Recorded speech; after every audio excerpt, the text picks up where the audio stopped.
ako po yung unang nakakaranas nung ganong kapakumbabaan sa buhay ko na dati noon ay napakataas ng aking level. At ngayon po, talagang habang si Pastor, ay nananalangin ako na pati ang aking mga anak ay makakuha ng ganitong damdamin. Dahil papasalamat naman po ako sa kanya dahil wala naman akong anak na nakakuha ng aking pag-uugali noon nung hindi pa po ako Kristiyano. Kaya po ngayon, sinikap ko na maisa-isay po yung aking nararamdaman ngayon dahil parang pag-i-encourage din po na nalulungkot ako sa mga kapatid na wala dito ngayon. Dahil hindi nila maipaglaban na kung ano ba yung pagpupuri at pagsamba natin sa Panginoon. Kaya po, napakabuti po talaga niya. Dahil unang-una, yung luha po na to dati, yung luha, pag-iintindi ng lahat ng mga sinabi ni Pastor dito. Nagdaan po kami doon. Pero ngayon, kahit po wala kaming handa sa mesa, ang ikinagagalak po yung sama-sama kami ng mga anak ko ngayon. Kahit yung anak ko na to nasa Las Piñas, sabi niya, 28 pa daw uwi niya. Pero anak, huwag mong hangarin yung marami kang kikitain para mauwi ka sa Malaga. Makauwi kayo kami pamasahe mo, ibigay na ng Lord yung kailangan mo na nahiram natin o ano, basta Malaga, ibigay natin na sama-sama sa Panginoon yan. At pagbalik mo sa trabaho mo, 2 araw lang, ibibigay ng Lord sa iyong lahat ng kikitain mo ng buong isang buwan. Kaya ganun po kalakas ang aking pagtitiwala sa Diyos. Basta lang dalangin ko ng aking mga anak, huwag kakalimutan yung nagbigay ng pag-asa. Yes. Yung nagbigay ng buhay.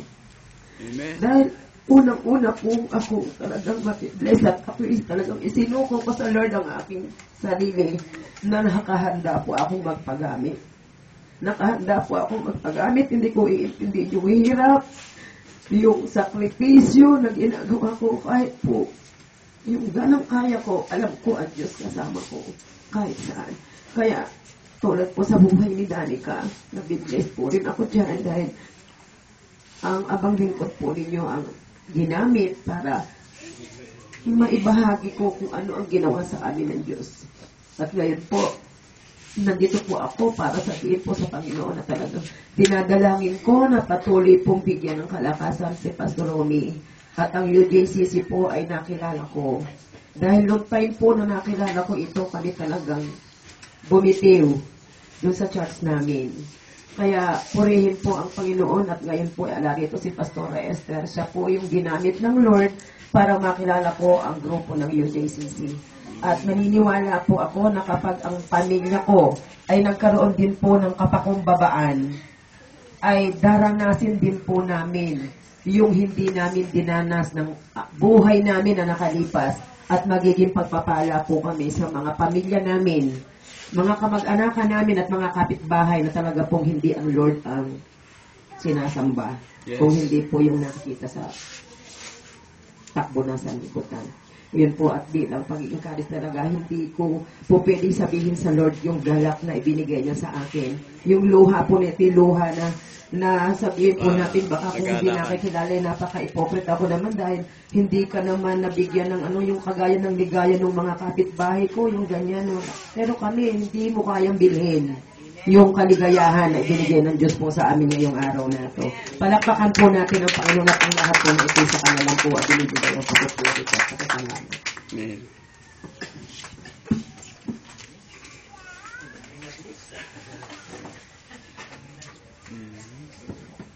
Maligayang Pasko po sa ating lahat at unang-una ang Diyos na makapangyarihan ang tunay na kumikilos sa buhay ng bawat isa sa atin. Yes. Hindi ko po hayaan na hindi ko pagpasalamat ang kabutihan ng Diyos sa buhay ko sapagkat kanina po habang nagpipreach po si Pastor, habang sinasabi niya yung pagpakumbaba, pagpapatawad sa kapwa, ang tingin ko sa kanya kanina si Jesus Christ. Sabi ko, Lord, may tinuturo ka sa akin. Nangusap po ang Panginoon kanina sa akin. Naiyak po ako talaga. Sabi ko, Lord, salamat po. Marami kang tinutuwid sa buhay ng iyong mga anak. Kaya nagpapasalamat po ako sa Panginoon sapagkat hindi ko hahayaan na mawala, hindi ko hayaan na mawala po ako dito sa punto ito. Yes. Sapagkat ang Diyos ang tunay na aking tinitignan. Hindi po ang aking kapwa. Yun po ang aking pinagpapasalamat sa ngayong dumating Pasko sa aming buhay, sa pamilya ko, bagamat wala yung anak ko si IG, pero nagpapasalamat pa rin po ako sa Panginoon sapagkat kahit wala po siya, masaya po ang aking Pasko sapagkat may itinuro po siya sa akin. Salamat po sa Panginoon, sa Kanya lang po ang papuri at pasasalamat. Maraming salamat din po sa mga pastor na nakilala ko sa UGCC na bagamat hindi ko po naranasan ang ganitong pagpapakumbaba. Yes. Ngayon lang dumarating sa akin, tinuturo ni Lord kung paano ka maging bababa sa paanan ng Panginoon. Sapagkat ang lahat ng yan ginawa ng ating Diyos na makapangyarihan. Kaya isa pong aral sa akin yon. Salamat po sa Panginoon. Salamat sa kanyang kabutihan sa buhay ko, sa buhay ng pamilya ko. Salamat po. Palakpakan po natin ang Diyos. Napakabuti po talaga ng Panginoon.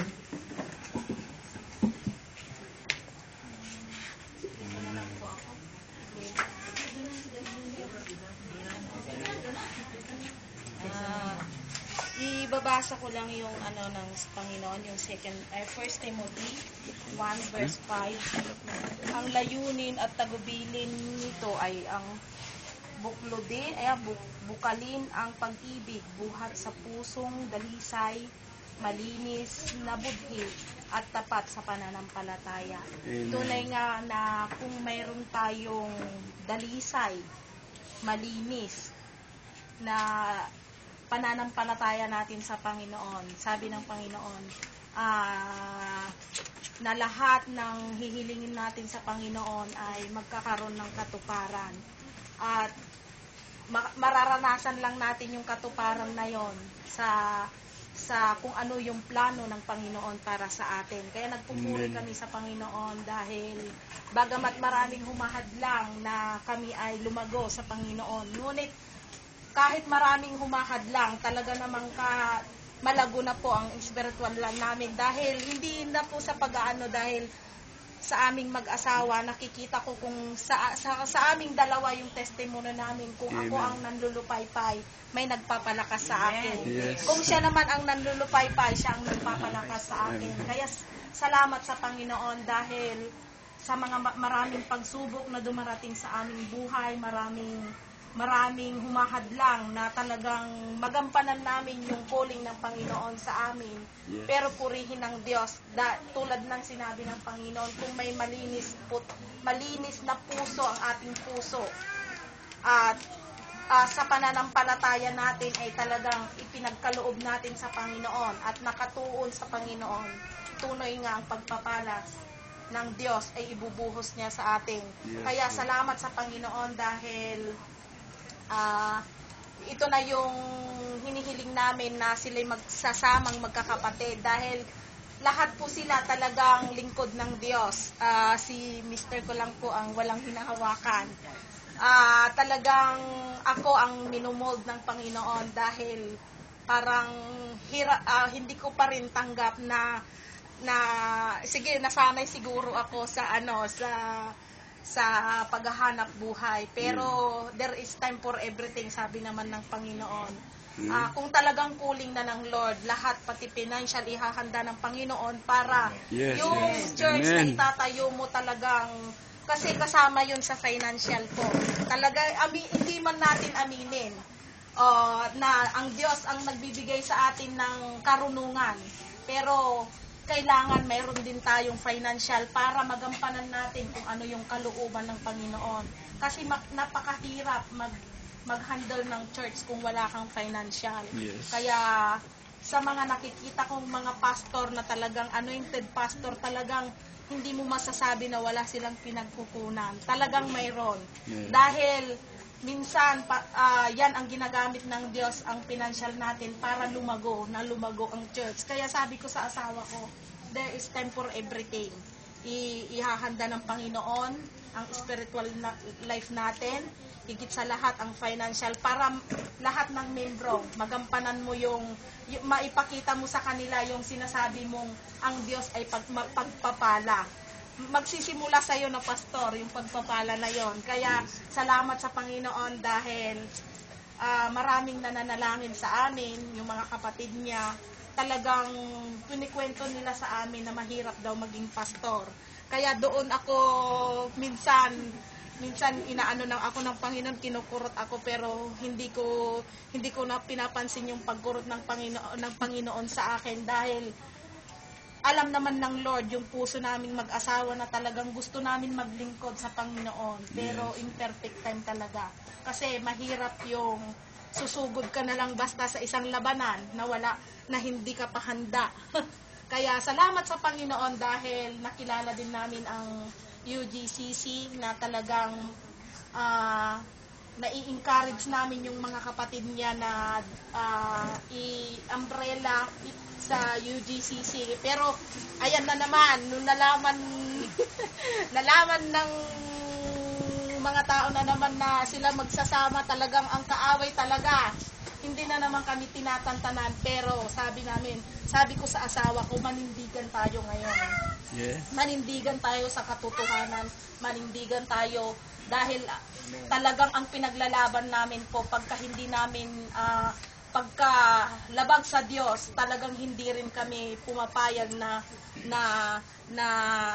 ang gawa ng kaaway ay magtagumpay dahil minsan diyan natin ipapakita sa mga tao na maghumayo tayo, na dala-dala natin ang Diyos. Amen. Hindi yung humayo tayo na dala-dala lang, kasi minsan nakikita sa ating buhay yung paglilingkod sa Panginoon. Kaya siguro hinahanda rin ng Panginoon yung sa akin. Una, ako talaga minsan ang problema sa aming dalawa dahil talagang ewan ko kung anong talagang hirap akong mag